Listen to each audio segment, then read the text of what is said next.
पंच तत्व में, वो शब्द के प्रवाह में, वो अर्थ के प्रभाव में, वो मंत्रनीत राग में, अखंड ब्रह्मनाद में, वो शांति के विधान में, पराक्रमी के प्राण में, वो वेद ग्रंथ ज्ञान में, स्वयं शिवा के ध्यान में, वो पंथ में, सुपंथ में, वो अंत के अनंत में, अखिल विश्व धाम में, वो मात्र एक नाम है, वो राम है, वो राम है, वो राम है, वो राम है, वो राम है, वो राम है।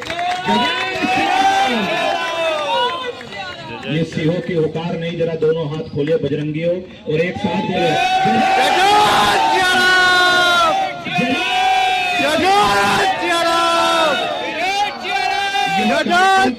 श्रद्धांजलि का कार्यक्रम नहीं है। यह कार्यक्रम केवल पुष्पार्जन का कार्यक्रम नहीं है।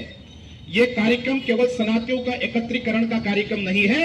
यह कार्यक्रम एक ऐसे संत का कार्यक्रम है जिसने जीवन को आहूत करके यह बताया नर्मदा तट पर कि सनातन क्या होता है। यह कार्यक्रम केवल सनातनियों का एकत्रीकरण का कार्यक्रम नहीं है। यह कार्यक्रम एक ऐसे संत का कार्यक्रम है जिसने जीवन को आहूत करके यह बताया नर्मदा तट पर कि सनातन क्या होता है, हिंदुओं की शक्ति क्या होती, हिंदू की आस्था क्या होती। अपने जप तप और यज्ञ की शक्ति पर किस प्रकार से नर्मदा के जल पर जीवन व्यापन कर सकते हैं, ऐसा कोई संत मां नर्मदा के दक्षिण तट या उत्तर तट पर कोई आकर ढूंढोगे तो कोई विरले संत मिलेगा जिसका नाम बाबा संत जय सियाराम दास बाबा होगा।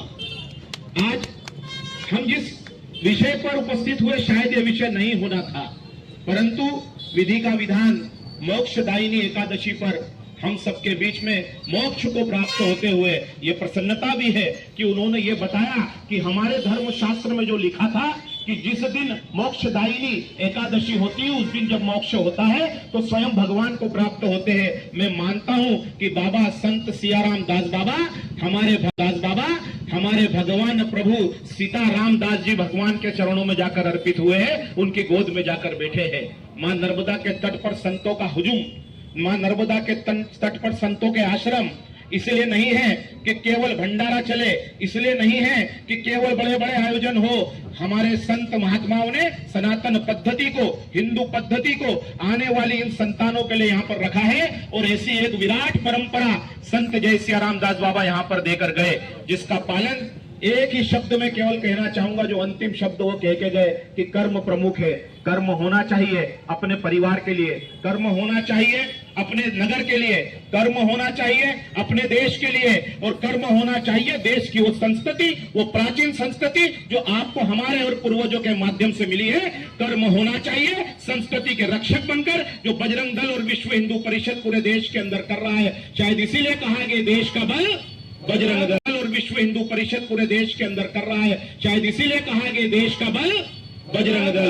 आज का ये कार्यक्रम मैं मानता हूं कि जितने लोग सनातनी जहां पर भी बैठकर सुन रहे होंगे, वो यदि यहां नहीं आ पाए तो हमारा तो काम है, बजरंगियों का काम है सदैव जागरण करना, सदैव हुकार लगाते रहना, मगर जाग जाओ, क्योंकि ये जो समय है ये जागने का समय है, जागने की बेला है। संतों का आह्वान हुआ है और एक संत की आज श्रद्धांजलि अर्पित हो रही है। आइए हम लोग अपनी दुकानों से उठे, नगर से उठे और यहाँ तक आके अपना पुष्पांजलि अर्पित करें। इतने ही भाव में भगवान जय सियाराम बाबा दास के चरणों में अर्पित करता हूँ।